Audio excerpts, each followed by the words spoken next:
안녕하세요. 바람영혼수선실 영혼수선공 흰둥이입니다. 수많은 외도 상담을 통해 비정상적인 행태를 가진 도발적인 상간녀들을 종종 만나볼 수 있습니다.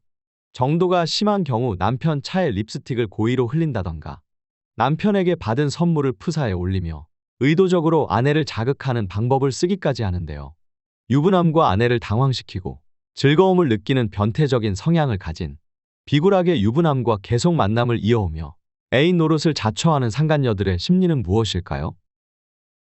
남자가 고파서 성욕과 외로움을 해결하고자 남자의 돈을 보고 남자를 테스트하는 상간녀일수록 자존감이 낮고 사람에 대한 잠재적인 분노심이 굉장히 클 수 있는데요. 이것이 병리화되었을 경우 상대를 조종하기 위한 수단으로서 연극성 성격장애 성향으로 발전하기도 합니다. 자존감이 낮아서 유부남의 감정을 흔들어 본인 쪽으로 당기게 되면 상간녀의 의도대로 상황을 통제할 수 있을 것 같은 환상을 쉽게 느낄 수 있는데요. 스스로 주도권을 가지고 상대를 통제한다고 느끼지만 사실상 마음 밑변에는 남자의 안정적인 가정이 부럽고 아내를 질투하는 심리를 가지고 있습니다. 다만 이런 것들을 의식적으로 다 인정하자니 본인의 정체성이 흔들릴 위기에 처해질 것이기에 부정이라는 방어기제를 강하게 사용하여 아내를 욕하고 본인의 불륜을 합리화하며 현실 부정을 이어나갑니다. 사실 남편을 뺏고 싶은 심리가 굉장히 많이 깔려 있으면서도 자신이 바랬을 때 이루어지지 않을까 봐 하는 두려움, 본인이 상대방에게 받아들여지지 못할 수도 있다는 두려움으로 좌절감이 들 수 있는 리스크가 있을 수 있기에 상대를 떠보고 컨트롤을 시도하면서도 애초에 오기 바란 적 없었다는 척 순수한 사람인 것처럼 자기 모순적으로 행동을 이어나갑니다. 그러면서 후일에 벌어질 수도 있는 본인의 상처를 최소화하기 위해 또 다른 방어책을 미리 마련해 놓습니다. 유부남과 관계가 진행되다 끝이 안 좋게 헤어지더라도 부적절한 관계였다면서 합리화하며 빠져나갈 구멍을 만들어 놓는 것입니다. 불륜의 관계가 진전되어 무르익었을 때쯤에는 상간녀의 도발 정도는 점점 더 심해집니다. 오빠 나한테 어디까지 해줄 수 있어? 남편에게 아내와 나 둘 중에 누구를 선택할 건지 외줄타기를 하는 모습을 보면서 즐거움과 두려움을 동시에 느끼기 시작하는데요. 역설적으로 무의식에서는 결혼을 했으면서도 아내와의 신뢰를 깨버리고 나를 만나는 유부남을 지켜보면서 결국엔 믿을 수 있는 남성은 이 세상에 없구나 하면서 자신이 가진 부정적인 생각을 더욱더 강화시켜 나갑니다. 연극성 성격장애를 가진 상간녀는 사람에 대한 믿음이 굉장히 적습니다.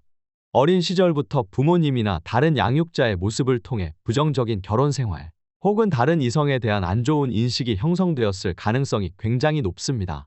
상담 경험상 성장 환경에서 가정폭력이라던가 방임의 경험이 있는 사람일수록 타인이 일정 거리 이상 들어오는 경우 위협적이고 부담감을 느끼기에 상대방과 가까워지고 싶으면서도 부담감이 적고 자유로울 수 있는, 즉 안전한 거리를 둘 수 있는 유부남과의 만남을 선택해 그 불안한 감정을 해프닝식으로 해소할 수 있습니다. 이런 성장 과정을 거친 불안정 애착을 지닌 상간녀일수록 휴화산처럼 분노와 공격성이 마그마처럼 내면에 강하게 잠재되어 있는 경우가 많습니다. 쿨한 척 태도를 보여도 유부남이 배신하면 돌아갈 가정이 있다는 생각에 일이 틀어지면 가면을 바꾸어 남편도 너네 가정도 한번 당해봐라, 버림받은 본인처럼 너도 한번 힘들어져 봐라 하면서 아내에게 굉장한 분노감을 드러내며 도발해 올 수 있습니다. 일종의 정신적인 자폭 행위인데요. 이성을 잃어버린 메두사처럼 복수심에 활활 타오르는 화신이 되기도 합니다. 정리하자면 상간녀들은 본인 내면의 불안감과 두려움을 해소하기 위해서 남편을 자신 쪽으로 끌면서 당황시키고 가정을 깨트리려는 테스트를 진행합니다.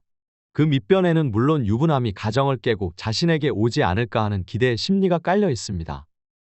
상간녀가 여자로서 나이가 들수록 홀로 되는 것, 그리고 죽음에 대한 불안감과 두려움이 커지게 됩니다.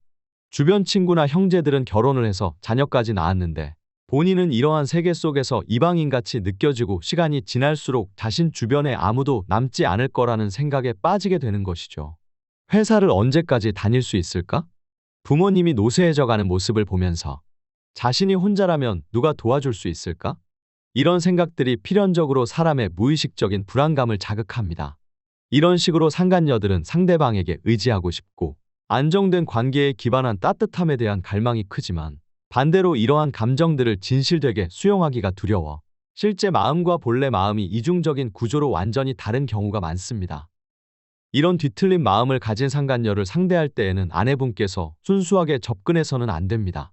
이런 상간녀들은 무의식적인 부정적인 에너지가 굉장히 세고 불안정 애착이 강하기에 어디로 그 불똥이 튈지 모르기 때문인데요. 본인의 화라산 같은 마음을 본인이 컨트롤하지 못할 가능성이 많다는 반증입니다. 이런 상간녀들을 대응할 때에는 맞서 싸우고 도발하는 것보다는 반대로 한 템포 쉬어서 여유로운 모습을 보이며 당당하게 대처하는 것이 좋습니다.